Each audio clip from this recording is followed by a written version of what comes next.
Um, I think unless someone can convince me, I will support this also, because it feels like it's making the most of an existing situation. But I do agree, it is quite a large front porch, but I know you're not going to be using this porch, or this structure that's there now. So it's a little difficult, but I do think that you're using the existing foundation and it won't be larger than it is now. So for that reason, I'll most likely support this. Kirk? I struggle with this. I think,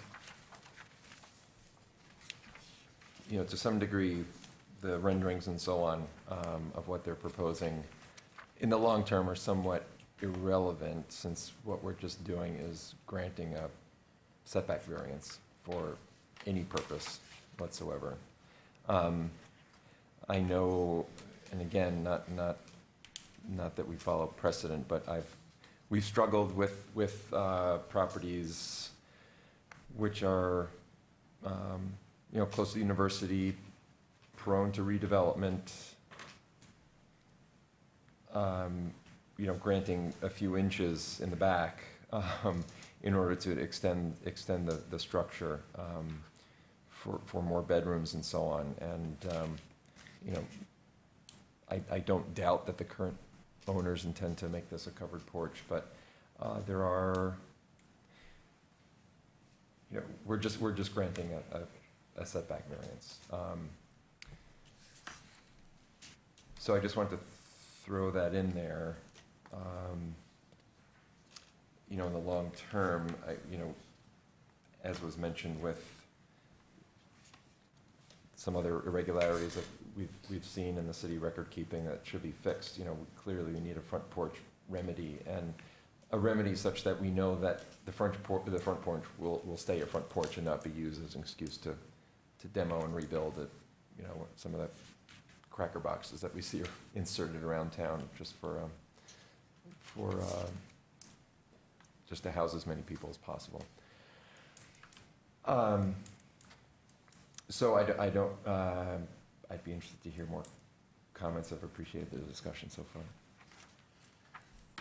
I want to respond to 2 points that Mike made. Number one, the house next door, the porch is within the average setback. In fact, all the porches up and down the street are within the average setback. They're 7-foot porches, and they're totally usable porches, and have been used historically for many years. This porch extends further than that, and if you stand there and sight down the entire front, it extends further than anything else on that block. If we grant the variance and allow them to put a roof on, it can be enclosed. It is a setback variance. It can be a 2-story structure appended to this. I think granting that setback variance is essentially giving them the permission to do that. In terms of the wherewithal of them to reallocate the foundation and all of that, the fact that there's a basement foundation right there already on the extent of the porch increases my fear that there's going to be a full-scale addition here, not just a front porch. They are engaged in a total gut of this building. Total gut. They've opened the whole thing up and they're totally redoing it. Given that, I would say, if you're going to do the porch anyway, which they say they're going to do a porch that fits within the average setbacks, that fits within the neighborhood line. If you look at that line right now, let's put a porch on there that really is consistent with everything else in the neighborhood. And that's a porch I would support and be happy to support. So I had a question. Kirk brought this up earlier, but are we able to alter this so that we would be approving it? It would have to remain open and not be enclosed. Is that a possibility? You can say that in your motion.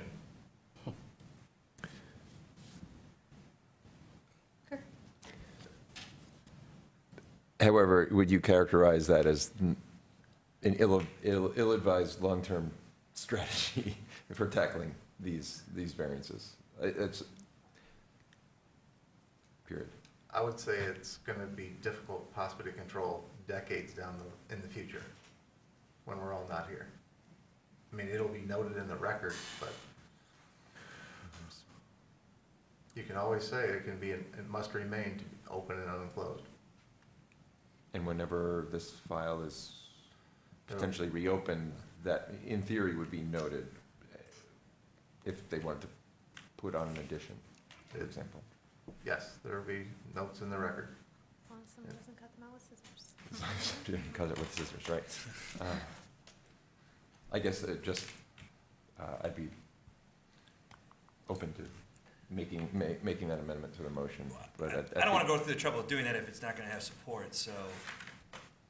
I personally would consider supporting that until such time we can get a holistic remedy to the front porch situation.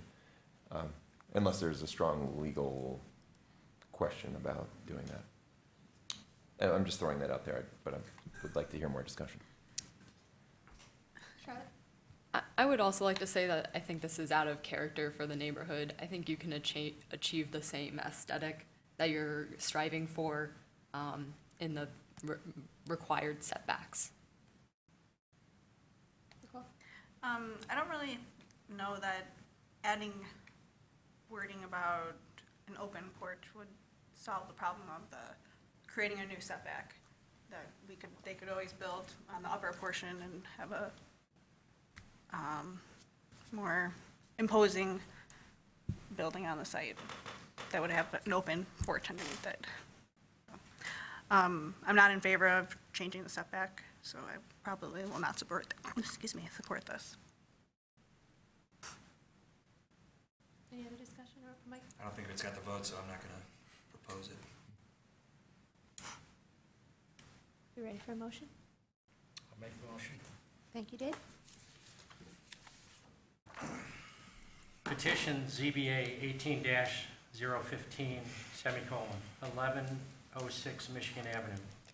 Variance, based on the following findings of fact and in accordance with the established standards for approval, the Zoning Board of Appeals hereby grants the following variances from Chapter 55, Section 5:57, averaging an existing front setback line to allow a variance of 3 feet 11 inches in order to construct a new front porch that is 9 feet 8 inches wide by 24 feet long.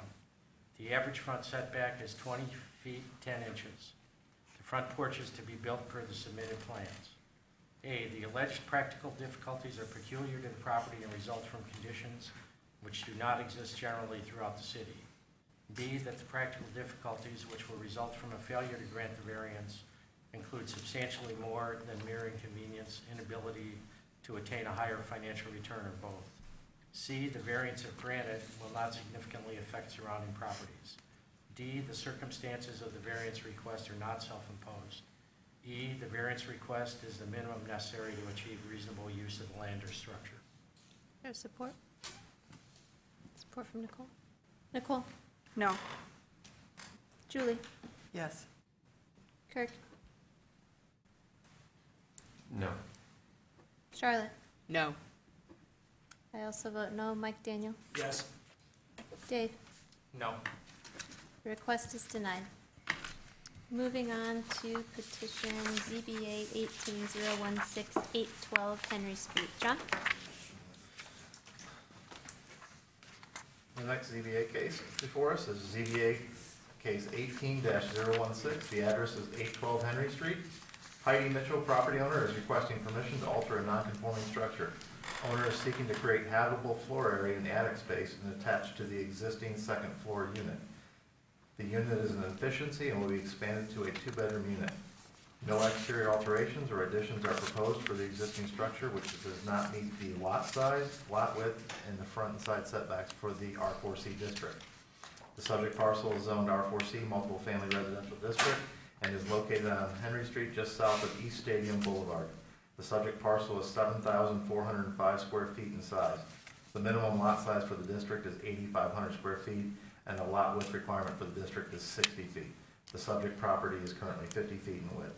The structure was built in 1901 and is 2,784 square feet in size. Currently, the residence houses 11 occupants and 4 different dwelling units.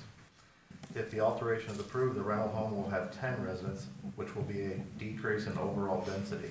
The proposed construction will elevate the living standards of the occupants, thereby lessening the number of tenants by 1. If you'll turn your attention to the monitors, the first slide is the location map. You see the highlighted parcel right here, right off Henry Street. The next slide is the aerial of the property and the surrounding neighborhood and existing conditions just south of East Stadium Boulevard. The next slide is a zoomed in of the aerial of the property. The following slides are, this is the survey that was submitted with the application, the proposed the non-conforming structure, how it exists. You can see that it doesn't meet the front and the side setbacks right here and there. This is the attic space where the expansion will take place into the attic. These are the photos of when I was out of the property making my inspection. This is the front of the property. It's the other side of the front. The side of the property looking towards the rear of the yard. This is the back of the property. The more the rear yard looking to the adjacent properties to the east. This is the property directly next door to the east. And that is the one directly to the other side of the west of the subject property. These are the properties that are directly across the street on the other side of Henry Street. And that is the end of my presentation. I'll take questions at this time. Thanks, John. Questions for staff? Julie? So one of the things that I noticed when I went to the site is the parking. And so I wanted to question staff, like, that has no bearing on our consideration of this project, correct? No, and I've discussed this with the owner and the architect, and they actually do have a plan to create some additional parking that will conform to the ordinance on site. Okay. And there's proposing to be a permeable parking in the back for 3 spaces. Okay, yeah, I saw that in our packet, that there was some of the paving, and I wasn't sure if we should consider that or not. It's just, the architect will speak to that. Okay. It's something that we discussed. It's not for consideration tonight, but it's improvements that the property owner is willing to make to the property. Okay. Kirk? So in the staff report, it says currently the residence houses 11 occupants, and in the description it says now it will have 10. And again, later in the description it says the unit will continue to have 4 units, but the total occupants will decrease. How do we know the total occupants will decrease? Because that's what the application has stated, and the architects also said that in the application. So, Okay, so that's just their assertion, that's not enforceable. that is enforceable. They're allowed to have however many occupants they can have per rental housing. So they have 4 units, and each unit can have up to 6, but in this case, they can't because they just don't have the size of the structure to meet that.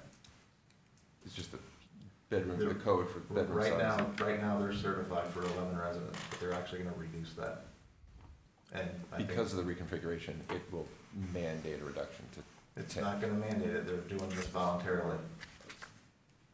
Okay, I'm sorry, so that was phrased wrong. So the alterations that they're doing will result in the number of occupants going down by 1 Correct. as a maximum according to code and so on. It's not just their claim that they will have 10, it's actually a maximum of 10. It is their claim to have they're gonna have 10, so. They're not, code's not requiring them to reduce their numbers, they're doing this voluntarily. And I don't wanna focus on the number of occupants, that's not what's before us tonight. Right. What's before us says that we have a non-conforming structure, and they're increasing the attic space. Right. They're going into the attic, creating 2 new bedrooms of habitable space, but they're not increasing the number of units, they're increasing the size of 1 unit from an efficiency to a 2-bedroom. And so that requires an alteration to a non-conforming structure. Okay. I just, when there's assertions about changes in density, sometimes that's something that the neighbors will come to us with feedback about whether pro or con. Yeah, and actually, they're reducing it here in this case. Right, so as long as it's appearing here, I just want to know that that's actually what's allowable, the maximum allowed by code, not just what they're asserting. So I know it's tangential, but when it appears in the staff report, it can inspire people to speak one way or another on it. Yeah. And if they had a conforming structure, conforming lot, conforming setbacks, and they had 4 units in this, they could have up to 6 in each unit, Right. up for 24. But they're limited in the nonconformity of the structure and the lot, and also due to the size of the residence itself, wouldn't allow for that. Thank you. Yep. Any other questions for staff? Okay.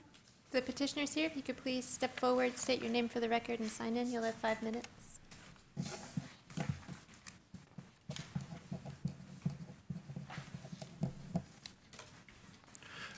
Good evening, folks. Rob Barroso, ex studio, the architect for the project, representing Heidi Mitchell, who's here this evening, and who is the owner and the petitioner. I want to thank you, particularly as being last on. I get to have the wonderful wrap-up for the night. Essentially, what we're proposing is occupation, residential occupation of an existing attic space that's essentially found space. It has the clearances, the code requirements, everything else that allows conformance to this as a usable environment, a habitable environment by building code. There's an existing stair that actually traverses from the 2nd floor, from the current unit 4 as outlined in the documents, that goes directly up to that attic space itself. What we would ultimately be proposing to do is no vertical or horizontal expansion to this structure. What we'd be doing is adding roof windows, which are basically skylights that are egress, which provide minimum, actually exceeding minimum requirements for ventilation, daylight, and egress requirements by building and housing codes. To Mr. Westfall, to answer some of your questions about the disparity between additional 2 bedrooms in an attic versus the drop in total number of occupants, several of the first floor rooms in particular, there's a front room, we'll call it the parlor in original nomenclature, that was large, and it functionally serviced 3 occupants in that single room by itself. One of the desires of my client, the petitioner, is to create essentially, adapt as many locations within not only this property, along with most of our others, we're just creating an ensuite environment. So we're taking that large front room on the lower level that was 3 individuals living in it, taking it down to a single bedroom unit. So there were 2, that wasn't that large. We're taking that down to 2 occupants, thereby reducing the count right there, despite adding 2 additional bedrooms. There's also a floor or a unit on the 2nd floor where that's operating the same mechanism. So what we're actually proposing tonight is hopefully an amenable step. We're not, the intent is not to increase the density of the neighborhood, but inherently decrease it. As Mrs. Weatherby pointed out, or the question was asked by her, we also are sensitive to the impact of within the neighborhood of parking. So despite not being a requirement, the petitioner is also looking as part of our permit application to provide some additional on-site parking to the rear of the property. There would be the addition of bike loops as well, which again, not being a requirement, is something that we're going to that extra level to undertake. There would be 3 dedicated parking spaces in the rear of the property. There'll be 1 tree that has to be removed by default, just be owing to driveway width. But then in the rear, there'd be basically permeable pavers for the parking zone itself, and then the actual drive, which is presently in location right now. With that being said, I'm here for any questions that you may have this evening. Thank you. Thank you.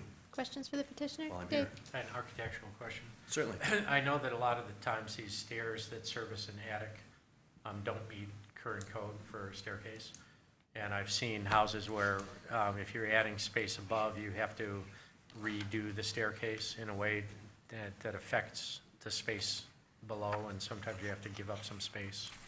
Is that happening here, or does your It staircase? shouldn't. meet code? We've already had discussions with building department staff in regards to what we would view this as is this is beyond a residential application. It's actually under commercial adaptation, knowing to the number of units. So we're actually looking at this under the Michigan Rehabilitation Code. Be a level 2 rehabilitation, which allows us to maintain existing passive egress without substantial geometric modification or structural Right, modification. gotcha. Any other questions for the petitioner? Kirk? Did I notice that there were some pieces of fencing leaning against the house and other stuff that needs attention? We're on the fence topic. John, do you have that photo? I can't recall. There's Yes. kind of a fence there that provides. Much of this was inherited. Oh, so you're Mr. new owner? Recently purchased Oh, this. okay. And the intent is, as part of this entire undertaking, once building permits go in and are submitted, all of the property will be upgraded extensively, including, I should point out, the exterior. The exterior will get a complete facelift, cosmetic facelift, of course. We wouldn't propose any porches or any additional fences, but we would certainly upgrade it at that level. And any fences, I see, for instance, the one on the monitor right now, the one that's leaning, that'll be repaired and restored in kind. And anything else that is there would be taken away. Okay, thank you. Maybe a canoe on Craigslist, surely, I see, too. Dave? I'd noticed also when I was there was kind of a fence, or the remnants of a fence that would, where the car was parked, where a drive might go into the back. So I'm guessing that would have to come. And there was also a pile of, it looked like kitty litter or something, a big pile of something. Please, Heidi Mitchell, the petitioner. I don't know about the kitty litter, but I would like to start by saying today's my mom's birthday. Oh, wow. So, yeah, that's right. So, you know, these properties, I bought 824, 830, and 812, and, you know, we have a small family portfolio. We try to abide by the same kind of outlook or approach. Really, we've only torn one building down because it was in such bad shape, but really just build up nice housing. You know, very sincere in saying we're going to reduce the amount of density in this building, because the tenants that we run to want to have their own bedroom, they want to have their own bathroom, they want to have nice common space, they want to have some place to park. I wanted to talk to you guys about the driveway and the parking, because we have property that's over in the Sylvan area and in the Brookwood area, and have been dealing every year with groundwater issues, especially when there's a lot of rain. And this is a great opportunity for us to do something different. We're going to actually take, and it's not cheap, but I think it might be a good solution. We're actually going to go almost as if we were doing pavers all the way back, and then put parking in the exterior. But if you're familiar with this product, it's called Turf Block. And basically, it's going to allow us to put some aggregate and some soil and some grass inside the driveway. So there hopefully won't be runoff that goes into our basements, but there will also not be runoff that goes into the streets. So, you know, I know I sound like a big dork, but, you know, it's exciting for me to try to come up with some of these solutions that might solve a bigger problem, because I think it is a big problem. So that's part of the plan for this property, is to try to you know, do our part to try to figure out the rainwater problem, because it's a huge problem. We have a building on Brookwood that we just renovated fully last year, and they did a good job, and we still, you know, we're kind of fighting the water battle, so. So, a couple questions have come up in your so when you said like the outside is gonna be redone, I know this isn't in a historic district, but some of the things I really like about this house are like the peaked windows and Yeah. and so just, Right. I would hope that you So would here's keep some of things that we would never do.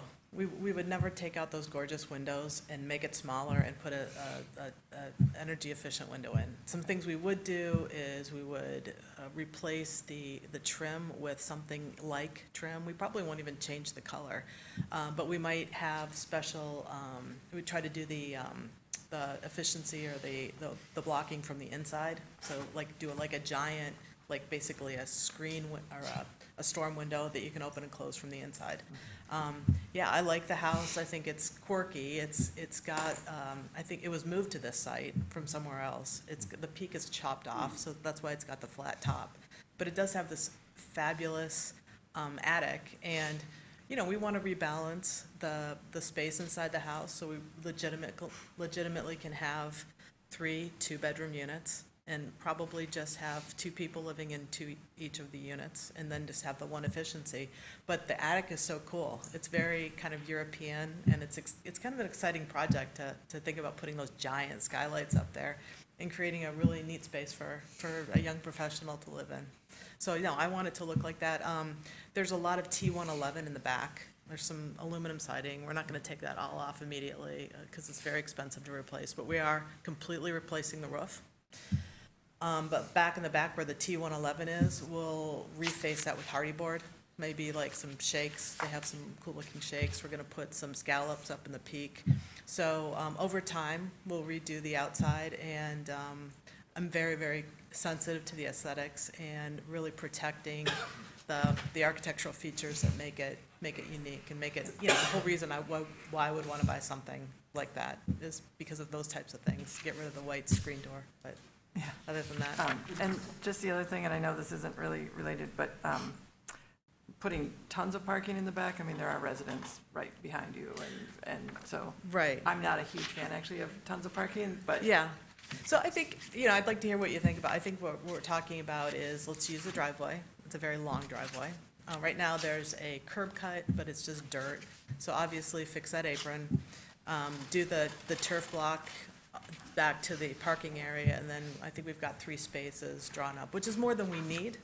But again, it's gonna look a little different because there's gonna be grass growing in between that turf block, and so from afar, I think it's gonna look more like yard than it is gonna look like asphalt. Any other questions for the petitioner, Kirk? Well, I just wanted to, you know, I'm in favor of the application, and I just wanted to say thanks for, you know, doing your part for runoff mitigation.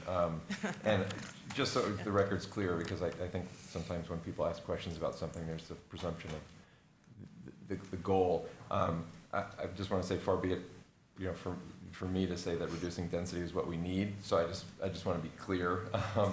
But when information is presented, I just want to make sure that it's accurate, and neighbors may or may not be inspired to come out to speak for or against the Sure. project, depending on what's in there. Sure. So I just wanted Yeah. to clarify that. I'm certainly not advocating for you reducing density in all your properties. Right, no, I didn't take it that way. Okay. I mean, I just realistically, I think 7 people are gonna live in that.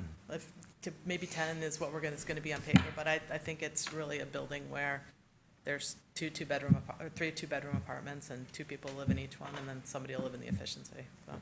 Thanks. Maybe 2 people in the efficiency, but. Dave? Not so much a question, but I want to address the petitioner. First of all, a petition like this, which is just a permission to alter a non-conforming structure, is easier for us. The standards for approval are less onerous. I want to compliment you on the parking. That's something that I've personally had as a bugaboo, and I think 3 parking spaces, people keep saying that renters are going to give up their cars. That's not true. I have some rental properties, and I know the renters in those properties have more cars than the parking that I provide them, and they end up parking in faraway neighborhoods. So I really appreciate that.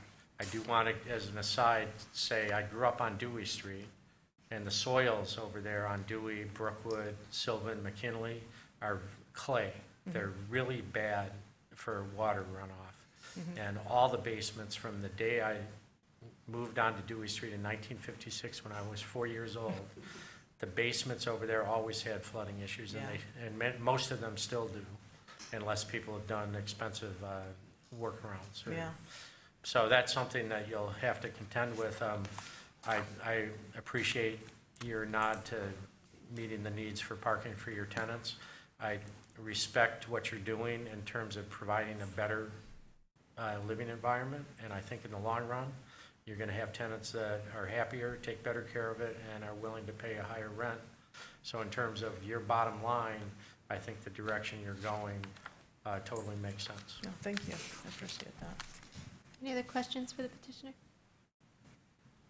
All right, thank you. Thanks for your time. If there's anyone here from the public who wishes to speak on this petition, please state your name for the record, sign in. You'll have 3 minutes. Do I need to sign in again? No, you're fine. Yeah, thanks for presuming, well, thanks for paying attention to the 800 block of Henry. I finally got my Fix-It Act to work, so I don't know if you saw the potholes that just got fixed. Yeah, parking's not a problem ever. I really don't want to tell you what to do with your property, and I think you should approve the variance. And I may ask quickly, does the variance cover the parking, or is that totally separate? Separate. Okay. Yeah, but, yeah, I want to encourage people to vote for the variance. I think this would be good for the neighborhood, that someone's paying more attention to the house. I had the pleasure of meeting one of your managers a couple days ago, and he seems very nice, and I think it's a positive addition for the neighborhood. I have lived at 818 Henry for, I guess, in August it'll be 20 years. I've lived in Burns Park my whole life. As to the parking issue, people are speaking as if they understand this block, like they know anything about this block. Yeah, parking is not an issue except on football Saturdays. If you can't park on Henry, the worst thing is you have to park towards the end of the block and have, well, someone complains if you park too many cars, but parking is never a problem. If it is, you can park around the corner. The worst is you have to park a block away. Parking has never been an issue, so that's my 2 cents. I guess I have some more time, so I'm going to keep talking. Yeah, I'm still stunned. I came here because I got a postcard from the city, and yeah, that's all I'll say about that. I won't go on, but unfortunately, we don't have other people in the neighborhood that care about this area that came and heeded this call. Too bad that that's not the case. Too bad other property owners in the neighborhood aren't here. Avalon Housing, that's the owner of the building. Too bad no one from Avalon Housing is here. Miss Chair, I guess the chair is who I should address, because that's how this works, according to some. And it's too bad that the city staff from the Housing Commission, there's so many different words that I'm just still learning, so it's very exciting. But I believe the Housing Commission is one of our neighbors on this block, and I think they're going to start renovating. And I've proposed in this very spot that we build more density on that location, and we build more SRO housing, because we need more housing. But and I guess the one owner you should tell how to act is the city of Ann Arbor, because we're all the owner. So have a good evening. Thank you, sir. Is there anyone else here from the public to speak on this petition? We are in discussion.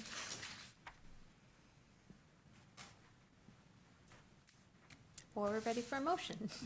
I'll make a motion. Thanks, Dave. Normally I discuss, but I did when the petitioner was up there. Petition ZBA 18-016, semicolon, 812 Henry Street. Permission to alter a non-conforming structure. Based on the following findings of fact and in accordance with the established standards for approval, the Zoning Board of Appeals hereby grants permission to alter a non-conforming structure per submitted plans. A, the alteration complies as nearly as practicable with the requirements of the zoning chapter and will not have a detrimental effect on neighboring property. I have a motion to have support from Kirk. Kirk. Yes. Charlotte. Yes. I vote yes. Mike Daniel. Yes. Dave. Yes. Nicole. Yes. Julie. Yes. The request is granted.